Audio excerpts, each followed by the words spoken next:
Imagine handing a stranger a master key to your entire corporate office building just because they needed to drop a package off at the front desk.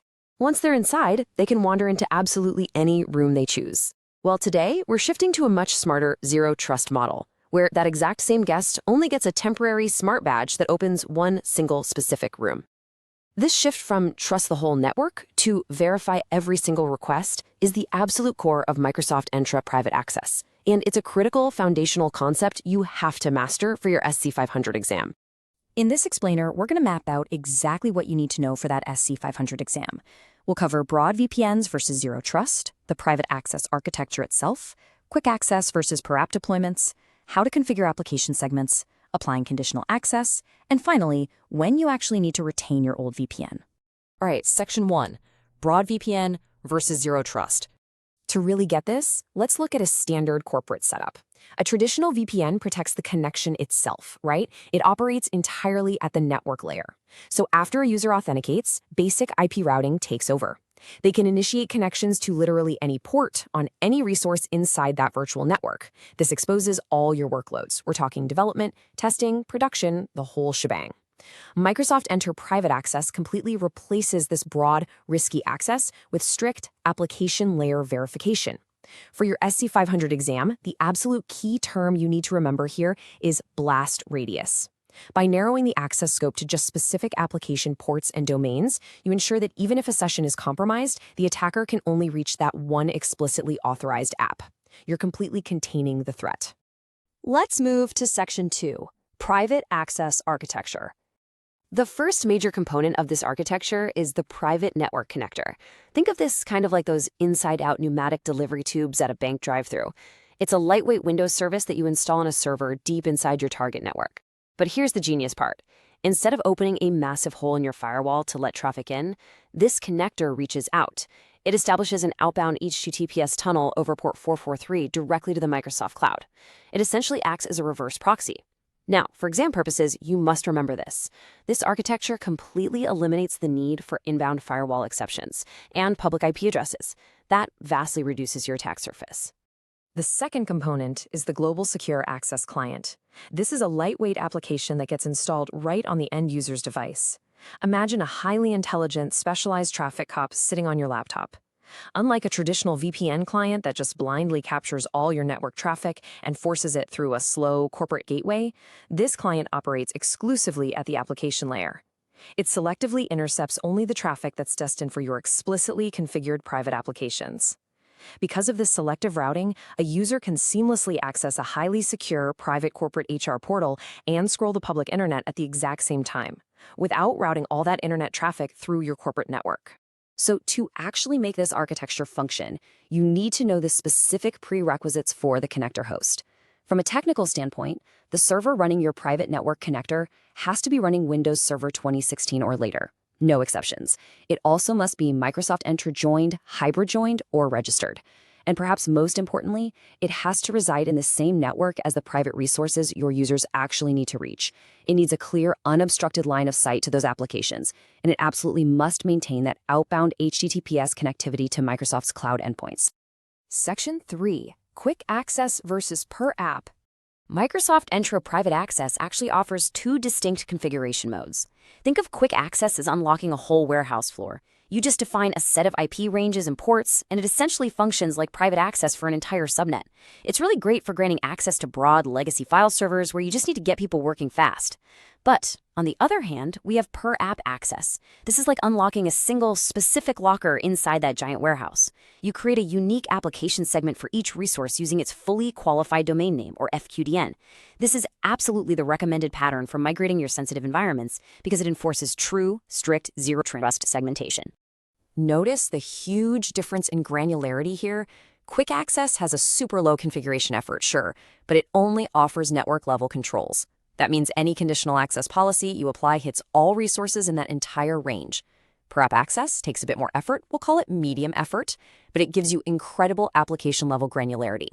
Now, for the SC-500 exam, remember this fact. Each per app segment creates a distinct enterprise application object inside Microsoft Entra ID. This is exactly what allows you to enforce least privilege access and separate your duties. For example, you can easily ensure the finance team has completely distinct lockdown access controls compared to your development team. All right, Section 4, Configuring Application Segments. You really need to memorize this exact 5-step deployment workflow for the exam. First, you deploy the private network connector. That establishes your outbound tunnel. Second, you create the application segment in the Entra Admin Center by selecting New Application and then Private Access. Third, you assign specific users and groups to that new application.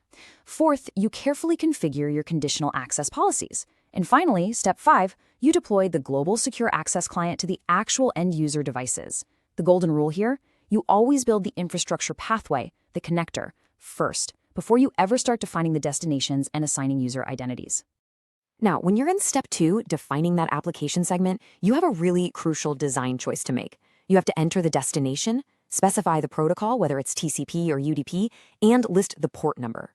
As a best practice, you should always prefer using an FQDN, like hrportal.contoso.internal, instead of a static IP address.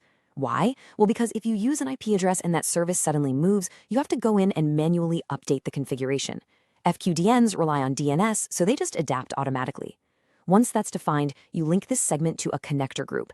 These are simply logical collections of your connectors. Just make sure you select a group that actually has a physical line-of-sight network connection to your intended destination. Let's dive into Section 5, Applying Conditional Access. Because all these private applications are now managed directly in Entra ID, you can protect them exactly like you do your standard cloud apps. It's incredibly powerful. It's like checking an ID at multiple rigorous airport security checkpoints. You can stack your security requirements based entirely on the application's sensitivity.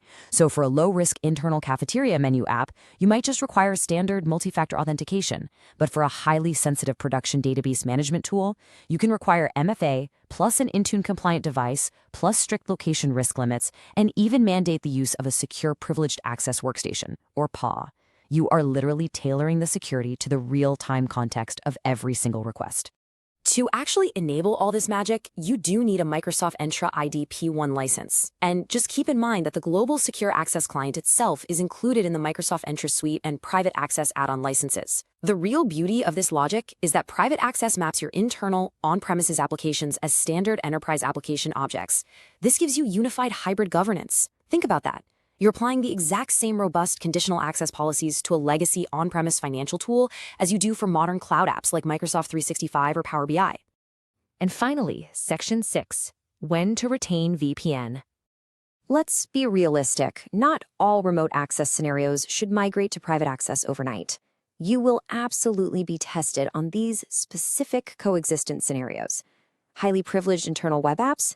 Yes, those should move to private access right away so you gain those strict application layer controls. However, if your users need broad access to legacy SMB file shares or you are connecting an entire remote branch office network, those scenarios require true network layer connectivity.